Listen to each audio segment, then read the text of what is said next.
Greetings, everybody. Welcome to another installment of the Golden Convergence with Kyle Kemper. Today, I'm excited to interview and have a discussion with Michael J. Frank. Michael, how we doing? Is that a map behind you? That is a map, and that's a picture of a Quotron from 1987 crash. And over there is my placard from being a member of the American Stock Exchange. All right. Well, terrific. I got a map too. It's exciting. I like your map. Old, lovely map, and looks good behind me, and it's golden. So, Michael, on this, this show, this experiment, this container we're creating here, goal is to interview and have just discussions with, founders, investors, innovators, mavericks, and draw some wisdom, explore, understand how we're going to converge towards realizing this golden age.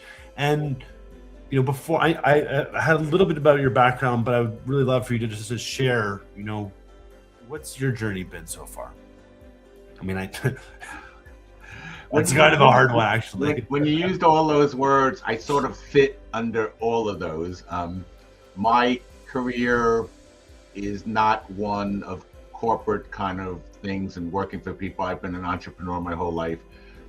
While I was in college, my brother had met his wife-to-be, and the father-in-law introduced him to what was going on the trading floors. I didn't even know the trading floors existed. Like, I knew about the New York Stock Exchange a little bit, but the American Stock Exchange was a bastion of entrepreneurs, people that may be poker players or bridge players or backgammon players, things like that. Is option trading is sort of very similar, understanding the math and things like that. And that first year, late 70s, my brother made like $80,000 that year.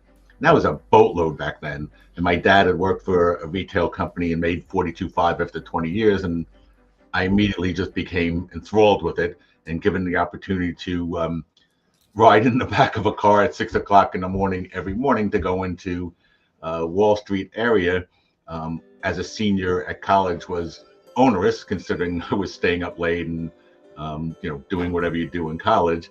But I started doing that, and then eventually I took some money I had saved and some borrowed money and went down to the Philadelphia Stock Exchange to trade down there as an options market maker. And that means using your own money, standing in a crowd, providing liquidity to order flow that's coming in through brokers and electronic means. And I eventually moved up to the American Stock Exchange, where the cost of a rental of a seat was 3 or 4 times, but the opportunity and the order flow was far greater. And I spent 20 plus years on the exchange in various roles, eventually building out my own company, a prop trading firm, hiring people out of typically UPenn, because we had a big office on the Philadelphia Stock Exchange, training them to understand the math, to understand the logistics, paying them nominal salaries, but a big piece of what they made, and putting them in trading crowds and teaching them how to trade. And we built our own software because our clearing agent, Goldman Sachs, supplied inferior stuff. Like, it was just, it was all right, but we were not just trading as individuals in each crowd, but everyone was sort of like the Star Trek, like the Borg. Like, everything that's going on the floor, you need to understand what volatility, what things are doing all over the floor, because that affects every different place. So if big order flow is coming in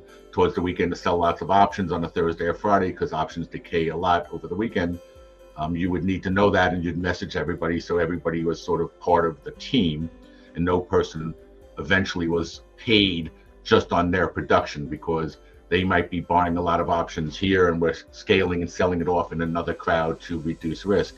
So it became very, very lucrative. In 2000, I made more money than the kid and queens can ever imagine. It was going really gangbusters. We built our software, everything was going well. 2001, I started losing more money than I could ever imagine a kid from Queens could lose, because of changing factors on the floor, multiple different things, paying for order flow. So we started paying ridiculous amounts of money to have order flow come to our specialist books and our trading crowds. Decimalization, so they went from eighths and sixteenths to nickels. So now you had 20 spreads that people can sort of better on the bid and offer. But the real killer was mostly like the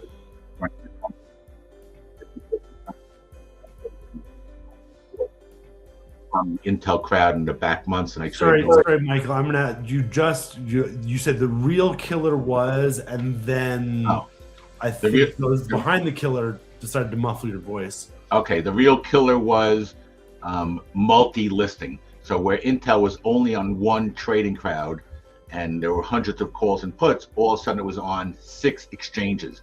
And if you know anything about options and how they're priced, if you go out 6 months on an option, they can move $1 on a small change in one of the inputs. So all the quotes were all over the place. So when a broker would walk in and say, "Where can I buy these?" and you'd say $5, and he'd say, "Oh, they're offered at $4 away. You better sell them to me."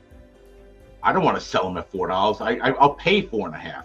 It was like a complete disaster because they hadn't hooked up all the exchanges, and it would take 2 years to do that, to make sure, so you can clear out all the dead weight or all the fake quotes of people that are not going to honor them, or they want to buy size and there's only one there or something like that. So I took it at that point, like realizing that the value of being on the floor was a negative expectation. And when approached by multiple people to buy the company, I was a willing seller because they had bigger plans and deeper pockets and understood what would happen in 2 or 3 years. And so I made a deal. And then as it ends up, before we could pen it, I was on the stock exchange floor for 9/11. So I don't know if you want to get into that a little bit, but we were closed for about 3 weeks after the whole debacle and the towers falling, and we had people that were on Windows in the world that are not on this planet anymore. They came back at a different price. I was still a seller based on the economics, but now just based on walking past the pit every day and knowing that it was just a horrible thing. And when they came back with a lower offering, I was a seller. Like, I just didn't want to do that anymore. It was just not economically feasible. It was not fun anymore. Being in a trading crowd, you get to know everybody, right? You're standing next to them, shoulder to shoulder, day in, day out, year in, year out. Like, you know them better than your spouse. Okay, so then it was after 9/11, 2001, like September, October, November kind of time frame that you ended up exiting. So, that was 25 years ago. What has, following that journey, so you got the exit, that's something that, founders chase. That's the title of the thing, chasing the exit. So you got the exit. It might not have been, what the greatest, but you still, you got it. You identified. I was a winner. Like, I won't. Yeah. Okay, there we go. And the entrepreneurial journey was, you identified a gap in the industry that you've been working in closely, built something to solve that gap. Bigger players want that solution, want to scale that solution. You sold the company. Check.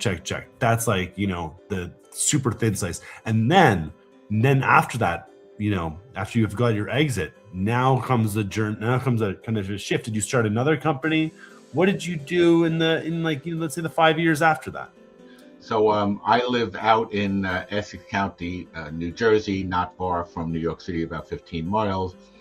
So I was able to sort of go home. I still had some positions that were managing, and I was still doing some trading to reduce risk. But I got to coach in the rec department here in town, multiple sports for all 3 of my children.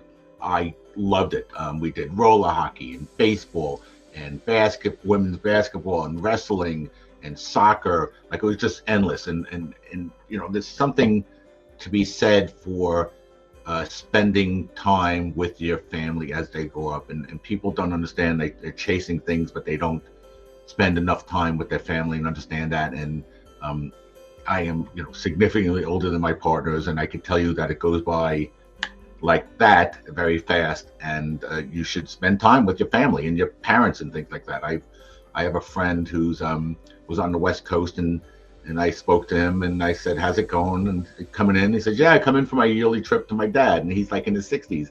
And I'm like, do you realize that if you keep coming in from the West Coast once a year, you're only going to see your dad 15 more times mathematically? Maybe it goes 90 or 100, but whatever.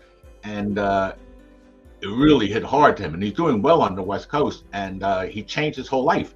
Like, he left the West Coast, moved to the East Coast, changed his whole business, started doing something else, and now he's around his family, and he's actually doing better economically than he ever was, but he's around his family. So I got to spend a lot of time around my family doing that kind of stuff. And then I started mentoring startups out of an accelerator of Austin, Texas for years. I mentored a lot of fintech companies. And then they eventually just blew up. The CEO did a bunch of crazy stuff or whatever. I am currently a co-founder. Which accelerator was that? That was New Chip. New Chip, yeah. At Boston, Texas. The CEO just, I won't even get into it, but when I found out what he did, I was just like, people, I've mentored and advised lots of people my whole life. And people do the craziest things without thinking about things, without like sort of working through, like even a simple write on a piece of paper, the positives and the negatives, like do this kind of stuff instead of doing this. When you're on a trading floor, you have to make split-second decisions. There's a trading pit, a broker walks in, he asks how this is, or this option, or this spread is, and you have to determine what you're going to do. And there's many times that you make trades that you realize after, like, no, I shouldn't have done that trade. And I've learned from that to just move forward and never look back. But if you're on a trading floor and you make 60 or 70% of your trades winners, you're a big winner, right? Like, and you manage your risk. In life, you have to understand things and look at things and not do this stuff. And typically, like younger people, like we have friends, good friends, the son decides he's moving with friends, he puts a deposit, they decide it's not going there, he loses the deposit, then he goes and buys a dog for $3,500 and puts it on finance at 18%, like he's already got a dog. Like, you don't make much money. I don't understand. A dog is $6,000 or $7,000 a year to upkeep. Like just silly decisions. And the dog's never gonna take care of you when you're older either. No, not at all. And a lot of people choose, like I was actually with someone last night who opted dogs over children, and I have two sets of friends that have no children that have dogs. They look at those dogs as their children. God forbid you, like the same way you would protect your. And I understand it. Like that's kind of your life. I live with. I'm married for 37 years. My wife works in the JCC in a memory care unit providing programming for people with Alzheimer's. And we moved in with her mother who's late 80s. And she's got a little pocket beagle, 12-year-old pocket beagle. And I think even after knowing her for 40 years, her husband passed away. But if I said, it's me or the dog, she would say, see ya to me. Anyway, now I've been pursuing a board career. I'm on advisory boards of 3 startups or 3 companies. One's a nonprofit out of Trenton, New Jersey. The gentleman spent 15 years in federal penitentiary for some drug charges. And now he has a 501c3 where he works out of Trenton, where he gives back to the youth, explains to them violence is not the answer. They're doing coding for young people through Google. He's doing really well. I like doing that. I don't get paid for it. I like helping him on his redemption tour. I'm also on the board of 2 companies, Silo Markets, which is a first points-back asset management platform. Robinhood and American Express Points, very cool. And he's a YouTuber who makes a boatload of money. He's like 23 or something. He's got 800,000 followers. It's crazy. The young people are just crazy smart. And I'm also on the board of another company called Desync. They do data scraping. 3 graduates of Notre Dame University that have just a great company. So getting to work with all these young people, what's going on and what they're building for profit, but for the betterment of the world. The world is changing quickly. People don't understand. Like people, when electricity showed up, it changed the world dramatically. When the computer showed up, it changed the world dramatically. AI is here and it's going to change the world dramatically. I'm a Star Trek fan. In the future, there's the replicator for food, there's unlimited energy, and nobody's sort of working. And I'm not so sure that's happening, in my lifetime. But with AI and all the things that it's doing, it's and Elon Musk's Starlink, now that you can have high-speed internet anywhere in the world and free education, it's going to level the playing field for all the people. that are not in the US or not in countries that are offering this kind of stuff, Africa, everywhere around the world, access to and the ability to compete and learn and do things.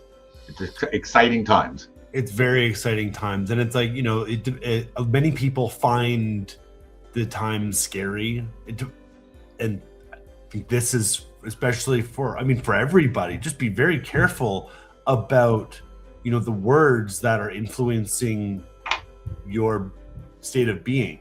If, you know, we subject ourselves to a lot of the negative, fearful energies, like there's a lot of people that want to use fear to control you and to suppress you. I actually left Canada because as an entrepreneur, there was so much pushback towards trying to do anything. It was just constant. It was like, no, no, no. And I went to California, and I found that everybody there was saying yes, and encouraging yes and not no but, or but no, yes and. Surround yourself with people, creators, builders that want you to succeed, that want you to do great, want you to do amazing things. Curate your information source of positive stuff, because again, it's like Plato's cave. If we're just being fed negative stuff all day long, oh, then the world has black pill, this, that, the other. Like, no, it's just, it's a din. It's like 100% agree with you.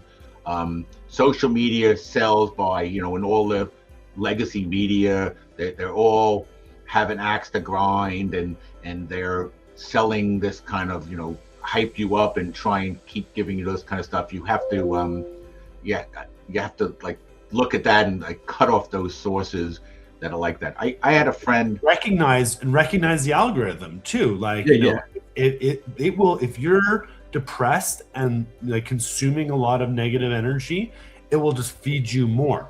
So you can just easily hack it. Disaster. How do I make $100 million this year? How can I better improve myself? What food can I eat to raise my vibration? Like, you know, if you really are like, you know, if you want to just see funny ads, just, you know, Google flamethrowers all day long, and they'll start advertising you flamethrowers. Cat videos. I saw there's a movie called Yes Man with Jim Carrey, and it's I might be dating myself, but in that movie he gets this affliction or a spell where he has to say yes to everything. So the first couple of times is, hey man, I like your car, can I have it? And he hands over the keys to his fancy car. Obviously not the greatest thing in the world, but eventually by saying yes to things, the outcome of how it changes his life is spectacular. I am a person that, I have a friend, I'll call him John. And John and I know each other from the kids growing up in Lamaze class. But every time I speak to John, or every time I used to speak to John, I get off and I feel like shit, excuse my French. And I tell my wife, and she's like, well, maybe you shouldn't speak to him. And eventually I decided, like, I don't need this. So I actually, next time he called, I said, hey, I want you to just listen. We've known each other 30 years. I'm there for you and your family if you need help in an emergency. This is the last time we're ever going to speak together. Every time I speak, I don't feel good about this. I don't feel good. I don't want to do this anymore. I'm going to hang up now. I wish you all the best, but I will never call you again. And I hope you don't call me. This is just not working out for me. And I excised what I call that cancer on me to not be around that. I'm just not going to participate in that on a regular basis. And it's the same thing about social media. If you get off of TikTok or whatever you're scrolling and you feel hyped up and stuff, delete.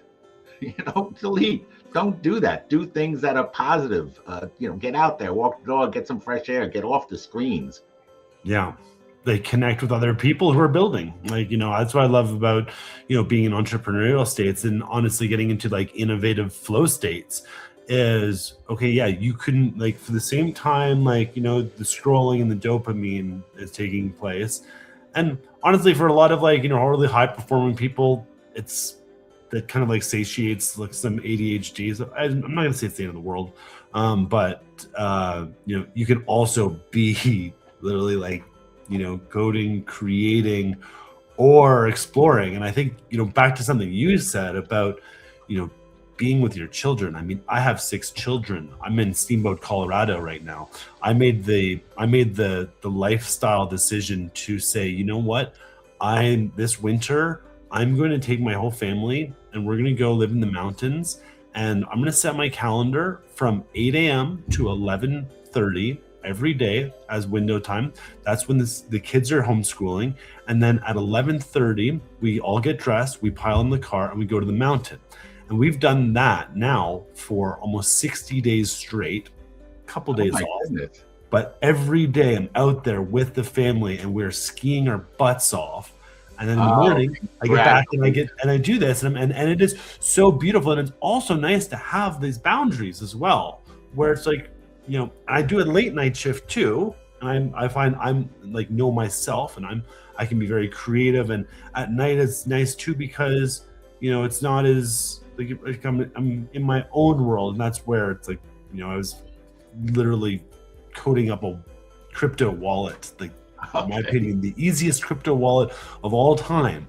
I'm building, like, you know, in the background, like late at night, but we're at this stage right now where, you know, prioritize this, and then when I'm done here, I'm probably going to go to Asia and then the Middle East with the family along for this journey and help them explore, because, you know, I've had a little bit of a battle with the education system, with the schooling system of, like, you know, specifically, like, my stepson is being kind of held in the California public school system. They're teaching them not education. I hate saying this, but they're trying to indoctrinate them into their thinking. And like, you know, they asked them the question, what's 3 times 100? He wrote 300. They're like, wrong. You didn't write out how you solve that problem. It's like, it's 3 times 100. Yeah. I'm not gonna do long form explanatory multiplication. It's just, there's just great books. There's so much coming out. And this was like, you know, our education system is a byproduct of, like, post-industrial revolution and, you know, creating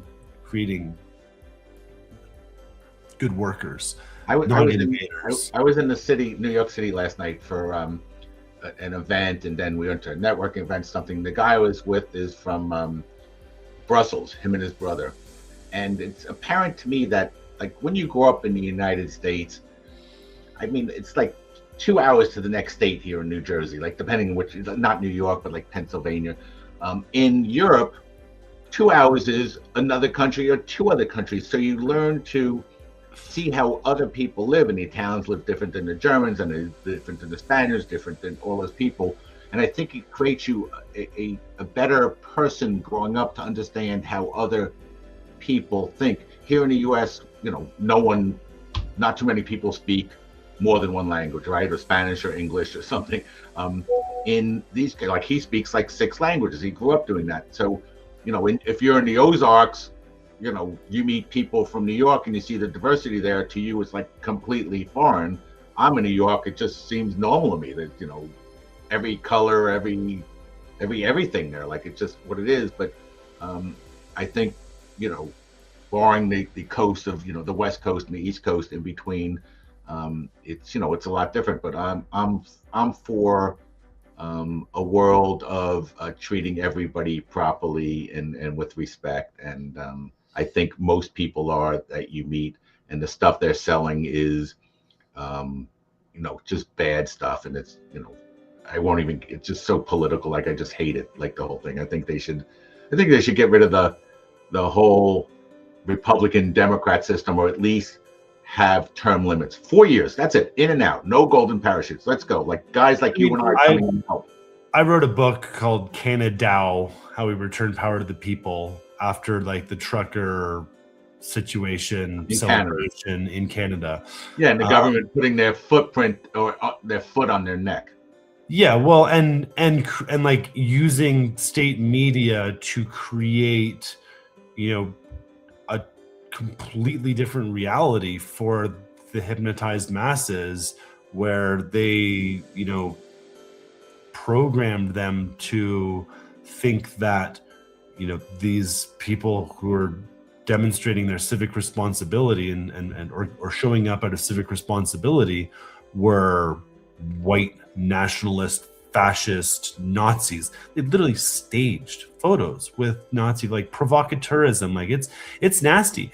And at the end of the day, like, my conclusion was, look, if you get 1 million people to organize a unbelievable, they basically brought Burning Man to Ottawa in the middle of winter for 17 days, and it was like super peaceful, super high vibration. They couldn't stand that, so they brought in the stormtroopers and kicked them all out. But they also never engaged, because you can't engage when if your premise is built on a house of cards or lies or deception or myths, you cannot engage in debate. And when you cannot engage in debate on a subject, that's a very telling sign. And so when you can't engage, you must enrage. So instead they chose to gaslight and go after them all. And my conclusion at the end of it was like, fuck, like, what? Get out of there. Oh, I got out of there. Yeah. I literally got out of there. They just assisted a suicide of a young man who was just seasonally depressed. Oh, yeah. I mean, I talked to I had a reach out from an old colleague who was like, I'm considering being a martyr. I was like, what are you talking about? Like, it's just so, it's like, have you heard of MAID? It's like, yeah, I have. They won't take me. I was like, God damn it. Like, this is where it's getting to.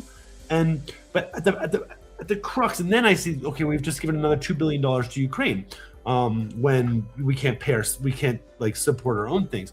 And there's our system of governance and representation, like, these representatives, they're supposed to be present for us there. There is no representation. They're highly all to themselves. These entertainment layered, like, divisive, black, white elections and electoral politics and promises made. And then when they get in, they have there's no reason for them to even listen to you. So, I am looking at, okay, well, like, there's concepts like citizens assembly, where you bring people together to, understand a topic for policy making, or the idea of referendums. Like, if 90% of Canadians don't believe in giving Ukraine another $2 billion and 400 armored vehicles, like, can we just come together and say, like, no? Like, no, they don't care. They're doing what they want to do, and there's nothing you could do. And if you fight them and reach out, they will press on you, and they're doing that. Like, the whole thing seems Orwellian. Like, the whole thing is just crazy. Yeah. Well, and Canada, I've noticed specifically, like, has set up the system to push away innovators and disruptors, like, through a horrible tax system, like an extraordinarily punitive tax system. If you wanted to unlock the golden age in Canada, it'd be very, very easy. You just get rid of the income tax, you get rid of the capital gains tax, and watch the wealth flow back in, the building, the creation go absolutely bananas. Instead, they keep the tax level so high that anybody who succeeds decides to leave and take their money away. And there is a powerful concentration of wealth in Canada amongst, like, let's call it the old money elites, and they're happy to participate because they run the system. But as new entrants and as disruptors and entrepreneurs and innovators, like, this is something like Tobias Lutke, who founded Shopify, which is based out of Ottawa, which is where I'm from. He's been like, the fact he just loves Ottawa and wants to, like, loves Canada, and he's just stayed there. But he has been very vocal about, when you do not create the good conditions, we're literally seeing government jobs outpacing government job growth, outpacing entrepreneurial job growth by like 15 to 1. Like, this is crazy.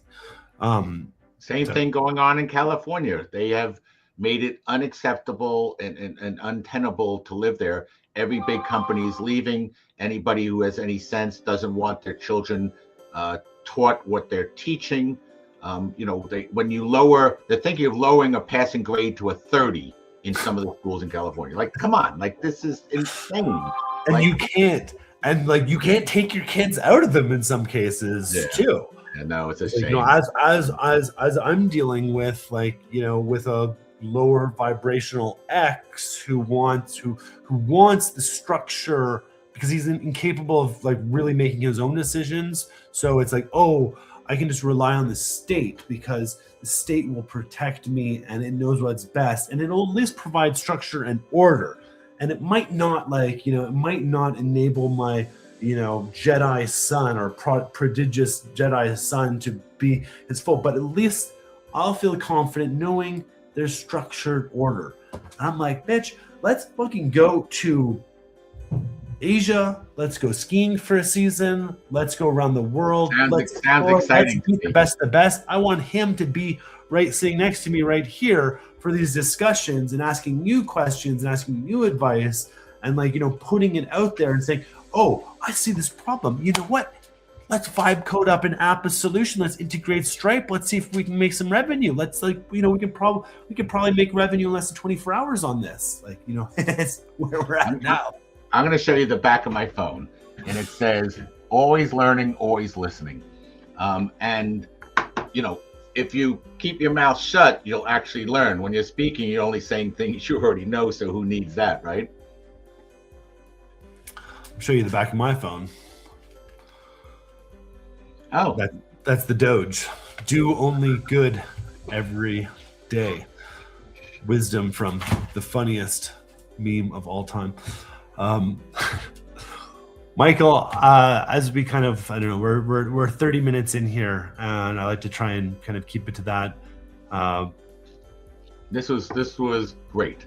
This was a really nice kind of discussion, and just grateful for some of the validation, also the lessons, the experience, where you've been, where we're going, and I just did a call with Brian Lee. You know Brian, right? Actually, Brian is my millennial co-founder. We met when the accelerator collapsed, and he had been running the mentors there. And we decided to pair up with Tyga, my 29-year-old millennial co-founder, and form Gilder, a community of founders. And we provide access to mentors, tools, and events to help build a successful company. No equity. We're not an accelerator. It's a subscription business, and we have hundreds of companies building all sorts of great, interesting things. Amazing. So that I didn't know that Gilder was actually the byproduct or the consequence of the new chip collapse. No. A lot of those people went on to build lots of different. New chip had a really large network, right? It was like very successful accelerated thousands of companies that went on. I think some even went public. They were taking a little piece of equity from people, but then in the end, it just collapsed under the weight of the CEOs not delegating properly and doing some very hokey business things like paying his agents that brought people on commissions before the money even came in, and all sorts of other stuff. And the craziest thing was telling every company that came in that if you don't raise capital, we will give you money back. Now, we know that companies 50, 70, maybe even higher don't raise money. So offering that and then hoping that they sort of don't ask for their money back, or putting that off to generate revenue and then trying to catch someone to invest in your company and parlay it, that ended was it a pay to play, to be part of the accelerator? Yeah, it was anywhere from a couple $1,000 to $10,000 depending on what you were doing, and a warrant to own a small piece of the company, and they didn't even use the warrants till the end and when they're in bankruptcy. But paying people before revenue comes in, big mistake. Guaranteeing people that they're going to raise capital, worst mistake. Not going to happen. Yeah. Well, on that note, as we close, I'd like to just give mention to our sponsor, razrocket.com and gtm.ventures. If both of these solutions will not guarantee you raising money, but as I talked with Brian earlier, cold email is a very effective solution. In the age of AI agentic paired with cold email, you can identify your ideal customer base. If you're a business to business, offering, you can identify your ICP, your ideal customer profile, and literally get the message out and create those connective messaging. Same if you're raising capital. Instead of your ICP, ideal customer profile, IIP, your ideal investor profile, and set those up. have your agents run in the background towards setting up those meetings so that your Calendly gets booked with meetings with investors and with sales prospects. They're not referral-based connections. Referral-based connections are beautiful, are wonderful, are wholesome, but oftentimes they come with social complexity and they take a lot longer. And the time for one warm referral to take place, you may be able to have 50 booked meetings like actively done. And it's very much more transactional when you're dealing with kind of an email sales or investor relations opportunity. So that's rasrocket.com, RAAS rocket.com, and gtm.ventures are the two solutions that are helping put this together. Check them out if you're raising capital or you think you found product market fit and you want to scale that thing up to the top. This has been a pleasure. Thank you, Kyle. Love what you're doing. Got to think outside the box. You got to sort of use your inner monologue to understand what's going on in life, and you got to put yourself in the right positions, but you also have to say yes and just say yes. Get yourself. Just say yes. So long as you're not saying yes to jumping off of, Mike, the Golden Gate Bridge. A pleasure. A pleasure, Michael. Farewell, everybody. This was a great installment of the Golden Convergence. Let's go. Let's grow. Play this video on the out. Bye, everybody. Play outro.